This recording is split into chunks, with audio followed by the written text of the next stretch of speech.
Hello everyone and welcome back to the channel. Today we are going to do an in-depth video on how to flightboard eFoil.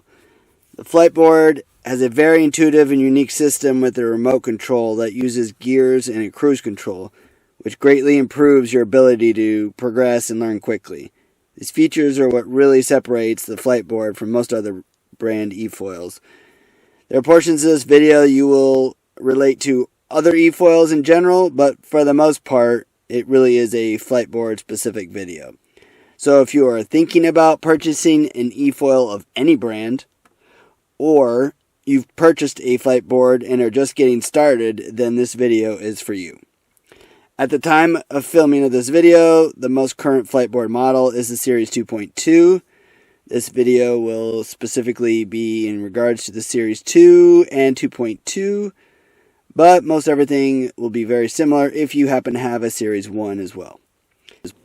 It's always a good idea to familiarize yourself with how everything works before you go out by watching videos like this one and reading the flightboard owner's manual. Yes, it may seem a little boring, but it's very good to learn all the features, learn how everything works, because once you're out on the water, you need to know this stuff. That way you'll have a much more enjoyable time while you're out there. Prior to this, going on to this video, you should have 1, read the manual, 2, assembled your board, 3, charged up your remote battery and your board battery, 4, paired the remote with the board, and 5, you should now have your flight cell battery in the board and the board in the water and ready to go. It's also a good idea if you want to do step 6, which is to download the flight app and ensure that both your remote and your board have the latest and up-to-date firmware.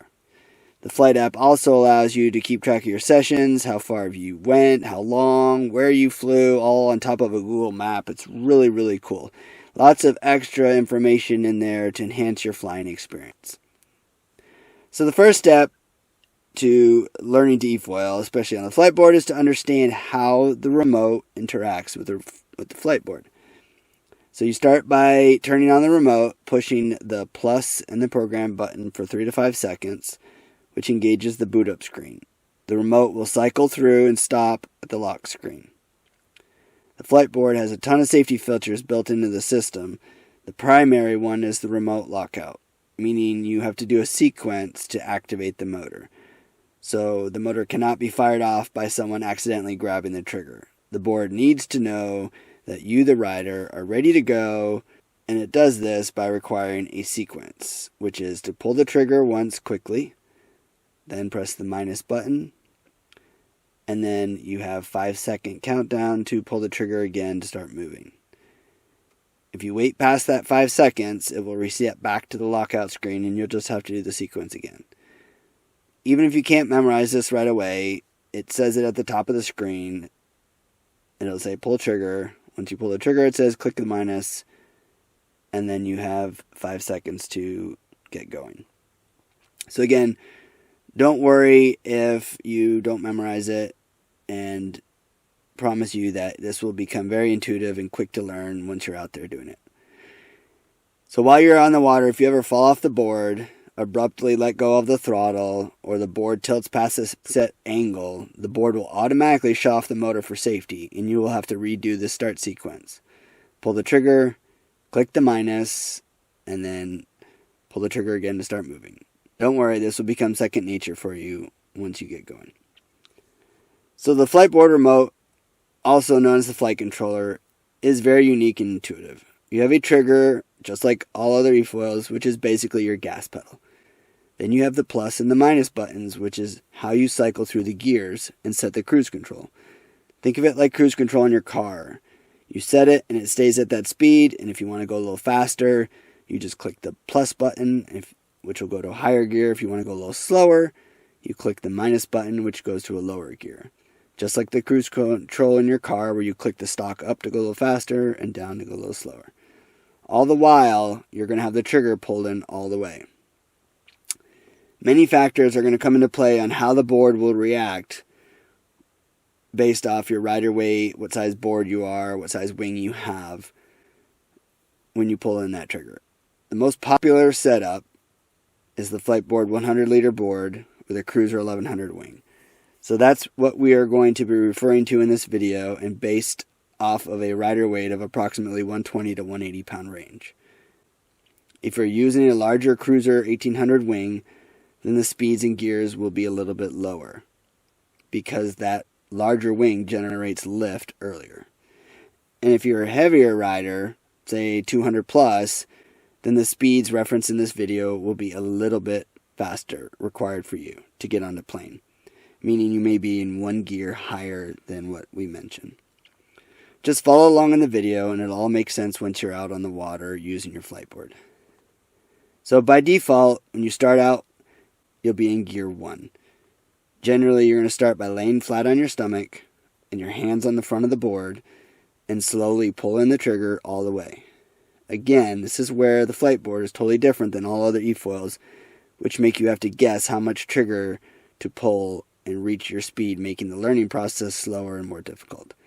By eliminating that guessing game of the trigger and how far to pull it and how little to pull it and how slow, and the Fliteboard allows new riders to focus their energy on getting up, balanced, and flying, and not having to guess on how much trigger to pull. So again, as you slowly pull in the trigger all the way in gear 1, you will feel the board to start to accelerate. If you feel the nose of the board going under the water, slide back a little. If you feel the nose of the board rise too high out of the water, slide forward a little. Your goal is to find that happy spot in the board where it starts to cruise on top of the water. Once you get moving, you can switch to gear 2. Remember, the trigger is pulled in all the way while we're doing this. Again, the cruise control is what sets the speed, so don't have to worry about the trigger. Just keep it pulled in all the way. At this point, you should be starting to plane off where the board is above the water and not plowing through the water. If you need to adjust your position to get the board planing, you can do that now. Slide forward to get the nose down, slide back a little to get the nose up. At this point, it's a good idea to get familiar with the trigger and how the board reacts to the changes in the movement of the trigger. Always better to learn the trigger actuation and the movement while you're on your belly or your knees, not when you're standing up. So again, do this while you're on your belly. Slowly back off the trigger just a little bit and see how the board reacts. As you slow down, you'll see the nose starts to go down and under the water. That's what you want to try to avoid. It's easy to say it, but it's a little harder to remember that. So always try your best to do not let go of the trigger unless you're A, falling off, or B, you're wanting to come to a complete stop. If you can do that, not let go of the trigger, you will save yourself a whole lot of headaches down the road. Again, if you let go of the trigger, the board will stop quickly and you'll go flying over the front of the board. The whole point of this video is to avoid that from happening. It's not a big deal if it does, but we're trying to prevent that from happening. So now you should be flying around on your belly, figured out what the trigger does, how the board reacts with the movements of the trigger, and you should feel more comfortable on the board. If you're at that point, it's time to slide up to your knees. You should still be in gears 2 or 3. If you need a little more speed based on your weight, that's fine. It's very important when you slide up to your knees to keep them all the way at the front of the deck pad. This will ensure that your board doesn't try to fly and you stay in full control. Now that you're on your knees, just cruise a little and feel out the board. Go ahead and make some slow turns. Let your brain be comfortable. All you're trying to do is just nice, slow progression. Once you're comfortable on your knees, you can now progress to standing up. Do this slow as possible. Do it in gears 2 or 3. Again, this is based off your weight. You want to be going as slow as you can, but still have the board on plane, meaning it's not plowing in the water. As you stand, be sure that your front foot is all the way at the front of the deck pad. It may seem weird, but you want it all the way at the front and keep as much of your weight on that front foot as possible. Now, if you've done any other board sports, that's going to be counterintuitive. Everything you've ever learned in other board sports is to lean back. If you do that on this, you will shoot out of the water. So try your best to focus on front foot pressure, keeping as much weight on that front foot as you can in the beginning. Your goal is to keep that board planted on the water. If you lean back or you move your weight to the back, the board will start flying and you will most likely lose control and fall. It's not a big deal, but that's not what you want to do. So be sure to keep your knees bent and your weight on your front foot. If you ever feel unbalanced, bend your knees. Always bend your knees. It's so important. I can't emphasize that enough. Bending your knees lowers your center of gravity and keeps your balance.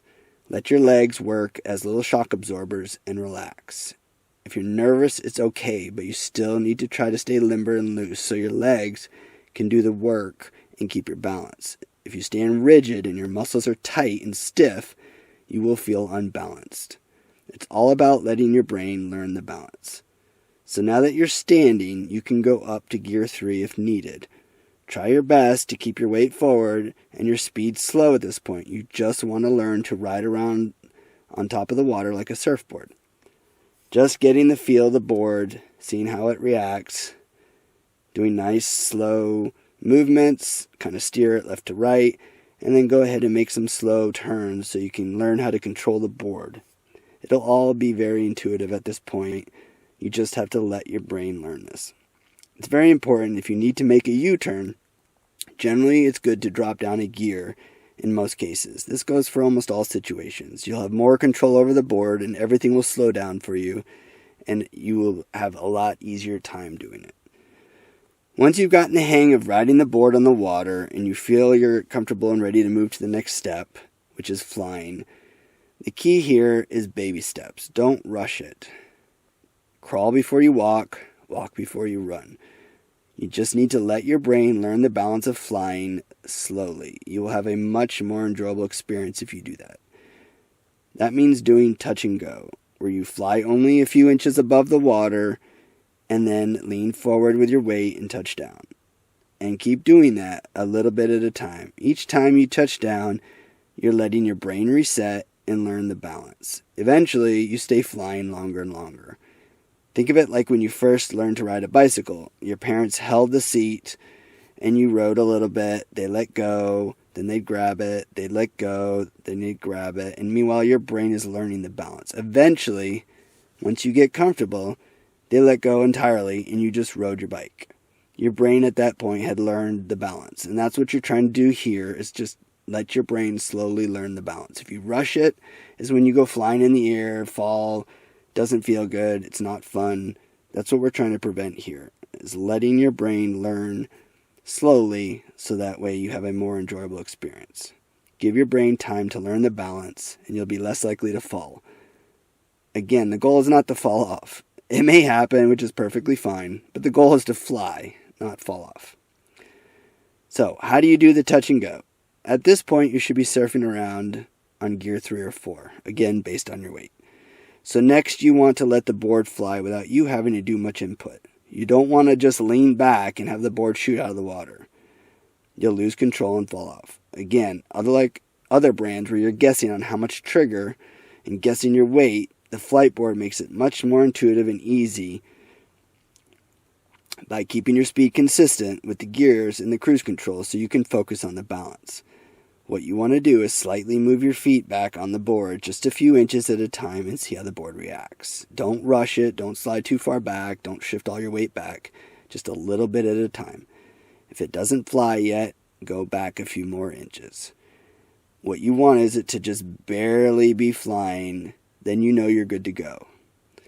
Don't move anything from that point forward and just go up one gear. Every time you go up a gear, you're going to have to put a little bit more weight on your front foot because it's going to want to climb. So just remember that. Anytime you go up a gear, transition a little bit more weight on that front foot.